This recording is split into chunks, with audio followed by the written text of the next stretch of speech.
What's going on, my fellow A-Plusers? Welcome back once again to a brand new episode. It is I, your more phenomenal host, Adam Perez, certainly coming through, as it is in fact Toku Tuesday around here at A Plus More Phenomenal. So you know that just means reviews and reactions for you guys today. So we have Zenkaiger episode number 20 here for you guys today. A combination special, if you will. Kind of getting us ready for Superhero Senkai, a great lead-in, if you will. We've had a little bit of a crossover event here between Kamen Rider Saber and Zenkaiger. So I gotta be perfectly honest with you guys, okay? Before we get into this, this is literally my second time doing this review. I sat down, watched Zenkaiger, did my review, wasn't that impressed with it, honestly. And a part of me thought to myself, you know what? To be fair, one, I didn't realize it was a two-part combo. I didn't know like the pieces actually kind of go together similarly. I mean, they can certainly stand on their own if they wanted to, but I think just the idea of having maybe watched both of these back to back really helped out significantly a little bit to make me appreciate this week's episode a little bit more. So I'm decided, you know what, I'm gonna give this episode a fair shot. I'm gonna watch Kamen Rider Saber along with Zenkaiger as well, see how the pieces the pieces all fit together, and see if I come out feeling a little bit different. So that's what I decided to do. So we're about to go ahead and give you guys our review. And I gotta be honest, like just from the two shows itself, the two episodes, which one did I personally enjoy more? Kamen Rider Saber, hands down. I really love the way that they sort of interlaced Zox into that storyline, if you will, thrusting him kind of into that world. The idea that Zox was trying to follow a Toji Tendo that was, or I should say, one of their Toji, their Toji Tendo worlds, that was sent to another parallel world in order to begin another invasion sort of thing. So to kind of see Zox want to capture that gear as well, follow him into sort of this parallel world and things like that, I thought was pretty cool to kind of stop an invasion from actually happening, similar to what they're kind of experiencing here on Earth. And I think it also worked out really well too, because of the fact that when it comes to Kamen Rider Saber, Toma is just a storyteller, right? The idea that he's a writer, he loves novels, he loves stories. So to learn about the bigger parallel worlds in the universe and the galaxy, and know that there are sort of like other people like that out there, and seeing somebody like a worldly space pirate, if you will, kind of coming out of nowhere sort of thing, really just heightens your sort of imagination for Toma. And I really dug how they handled Zox in there. And so I'm getting an opportunity to kind of see that story trickle a little bit into this. I just really love the way that Kamen Rider Saber personally handled it with just some of its storytelling. The Zenkaiger, on the other hand, felt like, I don't want to say leftover pieces, but it just felt very just, these shows are not the same. Let me just say that. Just a lot more chaotic. Like the idea of taking some characters from Kamen Rider Saber and bringing them into sort of the Zenkaiger world. While I personally haven't watched Kamen Rider Saber or know what that world is certainly like, right? I can tell you it's nothing like experiencing the Kikai Noids and Zenkaiger. I can tell you that much right now. Like the people almost look startled to be there. Like, what the hell is going on here? Getting an opportunity to see like a robot for the first time. Just the antics that go on with Zenkaiger. It would give me a headache. It would probably give me a headache if I wind up just getting thrust into that type of situation myself. So it was just different. Let's just say that it was different. But yeah, I just felt it had a lot more focus. Kamen Rider Saber 1 certainly did. For me though, when it comes to this, if I had a complaint, again, without even getting into the episode itself, I'm just talking about presenting it to me as a combination, you know what I mean? That these two episodes will probably lead into Superhero Senkai, so they are sort of linked.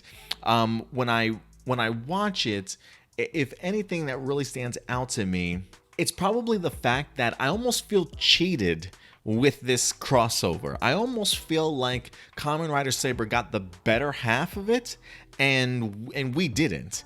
And what I mean by that is like guest star appearance. Again, I don't watch Kamen Rider Saber, so I don't really know the two characters in Ryoga and Rika as far as like how much of a role they play in that season, right? The first time I've ever been introduced to them is the Kamen Rider Saber episode that I watched, and they treated him like second tier characters, you know what I mean?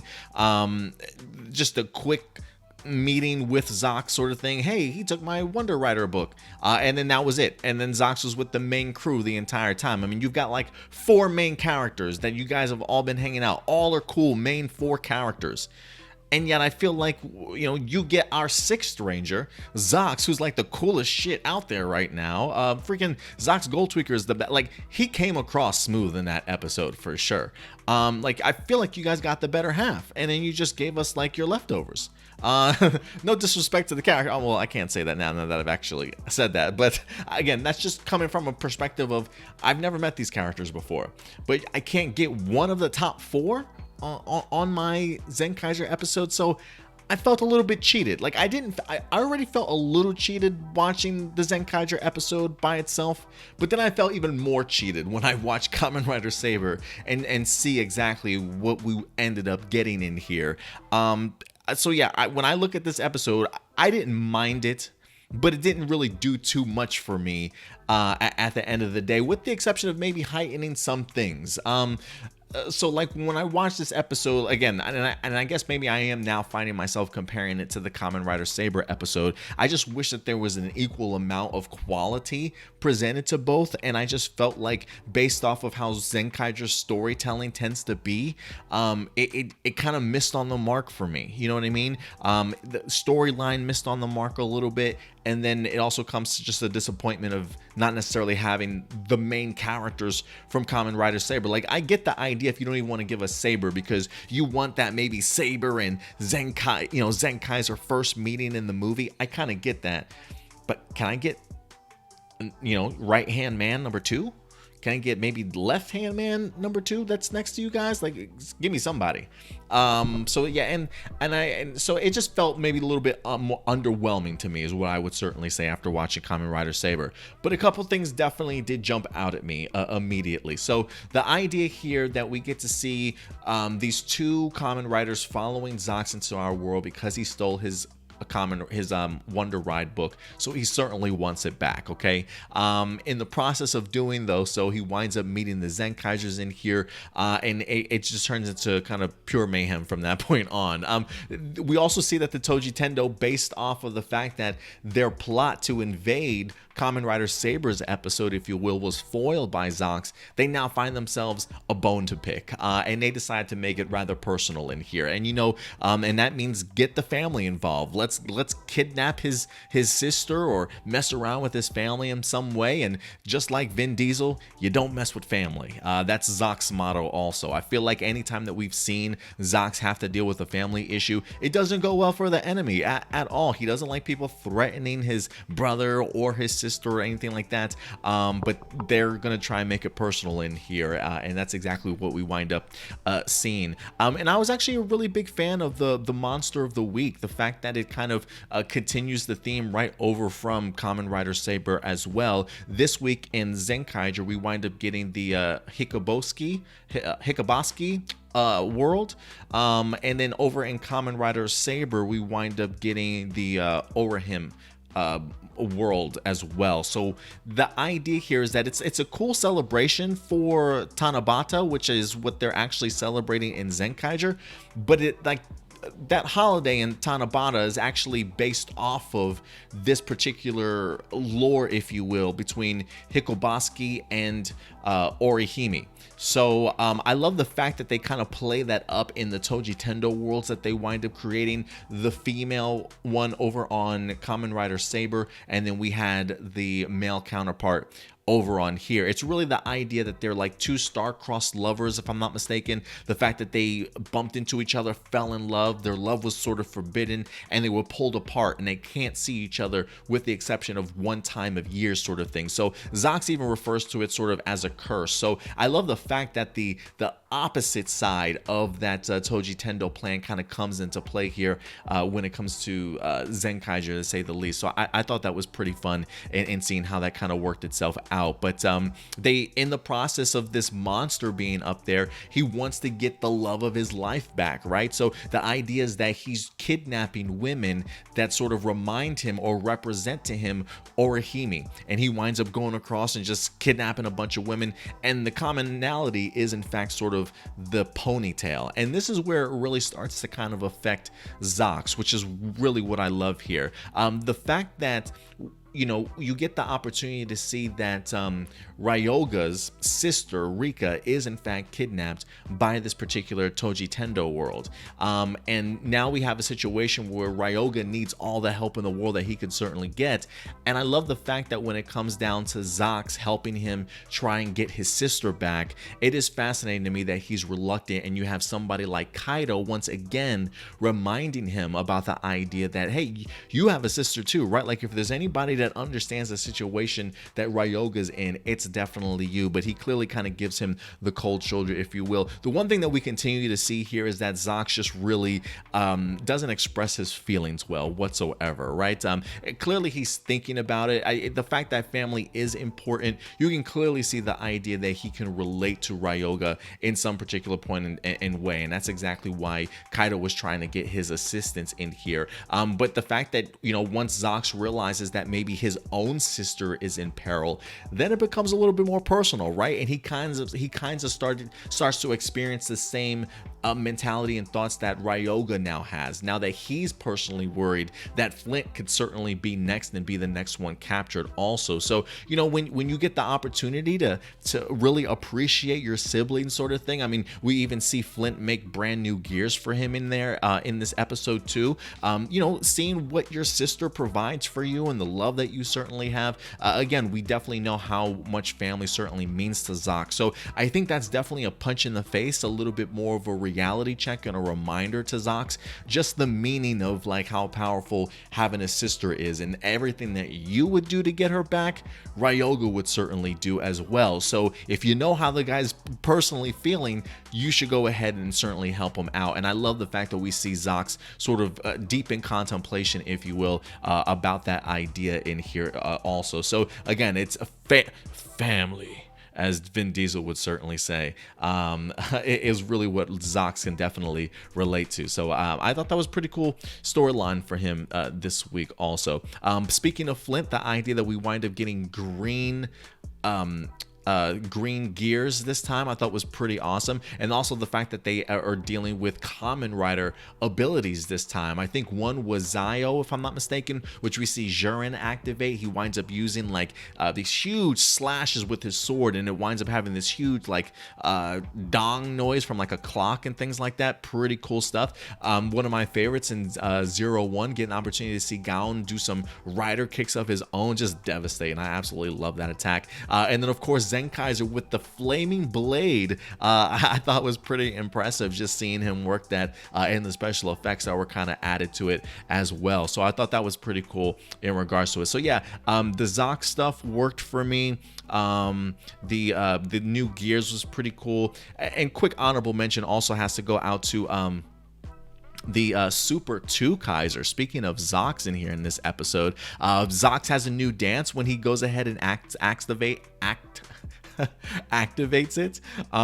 Winds up having a new ability here using the Zenkaiju gear that they wind up getting in the previous episode, because Flint made a duplicate of that. See, sisters always coming through when you need them, man. So I love the upgrade in the design. I think this looks slick. The idea of him now having a cape too, eat your heart out, Zenkaiser, right? I think it looks great on him, honestly. So I am pretty cool with the design itself. But if there was a complaint that I certainly have, it's probably the idea that when it comes to Zenkaiser, like, another upgrade, you know what I mean? Like another upgrade. And it almost felt like at this point the Zenkaisers are just so OP, you know, just so overpowered. The fact that like he didn't even need to unleash this this power up. And well, now that I come to think about it, after watching Kamen Rider Saber, while he was certainly putting up a fight against the guy, the Toji Tendo, he wasn't defeating him on his own. Homeboy got like 3 shots against him in the one episode, and each time he kind of got away from him, and it was really Kamen Rider Saber and his crew that kind of helped put the final nail in the coffin. So I mean, maybe, you know, maybe Twokaiser thought he wouldn't be able to defeat this guy on his own either, so let me go ahead and use a power up. I don't know, it still feels a little bit OP to me. Like I feel like Twokaiser by himself, honestly, if he really tried, could have just taken this guy out. But it just feels like some of these villains don't even stand a chance at this point, just because of how many upgrades we've gotten so far, and we are about halfway through almost halfway through the season. So it just felt a little bit too much, but outside of that, I thought the design worked really well. One of the other aspects of this episode that jumped out at me, I don't know if I'm gonna say I really loved this aspect of the episode or it almost disappointed me because I wanted more of it, and that's the idea of Magine along with Rika in this episode.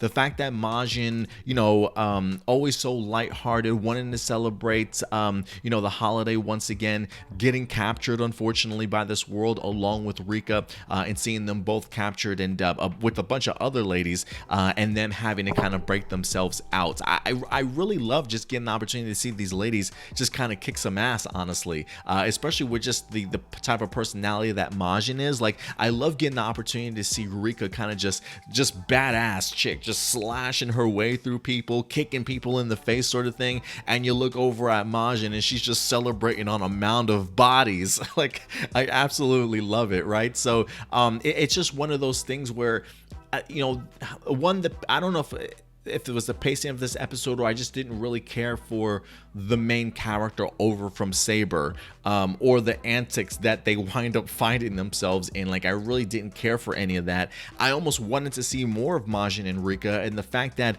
you know, their battle gets, you know, cut pretty short. We don't get to see them really kind of fight back too much, and then they just kind of pop up at the very end together. Great entrance, mind you, but I really wanted more. I almost felt like this episode should have been more of their focus, so I was a little bit disappointed when it came to that. But what I did get from the ladies, I at least certainly did enjoy. And then of course, you know, we do get a segment of this episode that just goes back to classic sort of Super Sentai tropes of dressing up dudes as ladies. You know, listen, hey, to each their own, you know what I mean? I'm definitely not going to judge, but it is one of those things where it never fails. There's always an episode or two in the Super Sentai season. I'm pretty sure we wind up getting one in Kara Major, and in the season before, and in the season before that.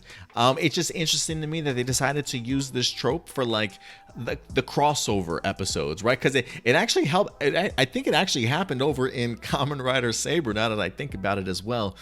And it happened here as well also. So but listen, it almost fits for this group just because of the antics that they're always kind of getting into and some of the witty banter that they wind up having. But we see them all dressing up as females, deciding that one of their best plans is to go ahead and draw out this Toji Tendo by dressing up as a woman. And for poor Ryoga, he's got to dress up and he does not make a pretty woman, like, at all. The hairy legs, can't stand in heels properly at all, clearly gets frustrated. I mean, this guy's like a one-note character for the most part, barely getting any emotion out of him until he just like completely well, I can't say one note, that's not true at all. Come to think about it, like, while he does have this very sort of deadpan face and personality, there is a wild side to this man. I mean, the fact that not only does he get mad at the Zenkaisers and frustrated as to what this plan is, like, why am I dressed up as a woman, guys? Somebody explain what's happening right now. But he also, like, when he's out to clearly get his Wonder Ride book, just the wild swinging and stuff, like, I'm wondering, like, what type of character he is over Saber. Is he super serious but also really clumsy at the same time? Is he like a Kamen Rider in training sort of thing? I'm kind of curious what he's like. So I did find it funny when he just absolutely just breaks down, like, guys, what are we doing here? But it is one of those things, again, where I think the episode subtly, they always do this when it comes to Kaido's personality, just he has such an incredible way of talking to people, I feel like, or like hitting just the notes that the characters that he's talking to certainly need to hear, you know, like Zox in this episode, the idea of like, hey man, why don't you put yourself in his shoes? You know exactly what it would feel like if anything happened to Flint, right? Help his brother out, sort of thing. Really giving Zox something to think about, especially once he bumps back into Flint later in the episode. But the idea of him trying to convince the swordsman here that his level of determination is the same. It's just we're just expressing it completely differently than you are, right? Like, I know that you're worried about your sister and everything like that, and I love the comparisons that they made in the sense that, you know, we're worried about Majin also. We want to get Majin back too, but the one thing that makes us not worried is because we know how reliable and capable she is, right? Like, even though she has moments of timidness and awkwardness or shyness and things like that, I mean, there's definitely a different side to her, and we're very aware of that she could certainly hold her own, and she proves her point in this episode. Her and Rika prove that particular point in here. So I love the reassurance that we get from her teammates at the fact that even when Majin's not around, or she finds herself in a difficult position, they at least rely on her and they don't worry about her because they know that she's going to take care of them. She's going to take care of herself, but that doesn't stop them from at least trying, right? And not being so freaked out about it. And I thought it was a really great sort of message. Again, I feel like Kaido drops these things of knowledge on people sometimes, and just has them look at a circumstance completely different. I mean, the guy didn't even talk back. He didn't even force his opinion. He just took it as great advice and calmed himself down and wait for the plan to unfold. You know what I mean? So again, it's super subtle little things like that, but it shows that Kaido, just the type of heart that he has, and that he's got a great head on his shoulders to be able to give people advice like that. But again, it's moments like this that, man, I really did that wish that Majin and Rika wind up getting more time, just because of, you know, everybody was talking so great about them in this episode. But overall, guys, listen, I want to know what you guys thought. Again, it was okay for me. I'm not gonna crap all over it. I didn't mind the episode. If I hadn't seen Kamen Rider Saber, though, I might have probably wouldn't have appreciated aspects of it a little more than I certainly do right now. So I think if you watch this as a standalone, you probably got some questions. You probably are really underwhelmed, and understand when I say I feel you. I feel your pain there. But for me, it sort of worked. There were elements about Zox I appreciated. Great new power-ups and gears. I wish I had a little bit more of something else. But now that I see the completed story, I mean, we even kind of at the end of this episode get a lead into Superhero Senkai a little bit. It's almost like not a post-credit scene, but it's literally the last scene where we see the idea that once the riders depart, Kaido's wishing to meet more friends, right, from all over the galaxy or whatever the place may be, knowing that there are other people out there. He just wants to make new friends now. You're gonna get them, okay? You're gonna get them pretty soon. Your wish is definitely gonna come true for sure. And then it definitely seems as though some sort of enemy has certainly been released. Like some statue winds up exploding. I see the symbols of, like, I don't know if that's like, what is it, like 10 swords or something like that. I don't know if that's like the Kamen Rider Saber group sort of thing. I have no idea, but clearly some sort of evil's been unleashed, so I'm assuming we're gonna get that massive crossover here for Super Sentai or Superhero Senkai. So should be interesting, guys. I'm looking forward to it. I don't know when it's going to be made available for actual review because of the English dubbed and things like that, but once it becomes available, we'll certainly go ahead and talk about it. But again, I didn't mind this episode. It was just okay. It didn't do anything for me, at least compared to Kamen Rider Saber. This felt like the lesser of the two sort of crossover events, but there were aspects that I enjoyed. But listen, at the end of the day, it's just my A+ opinions. I want to know yours, guys. What did you guys think about this particular week's episode? Let your thoughts be known in the live chat or the comment section box below, guys. But other than that, we'll certainly see you later on this weekend. Join us live every Saturday at noon Central Time. But until then, do me a big favor. Take care of yourselves. Take care of each other. And as always, keep it A+. Full throttle, nonstop. Talk to you guys later. Bye.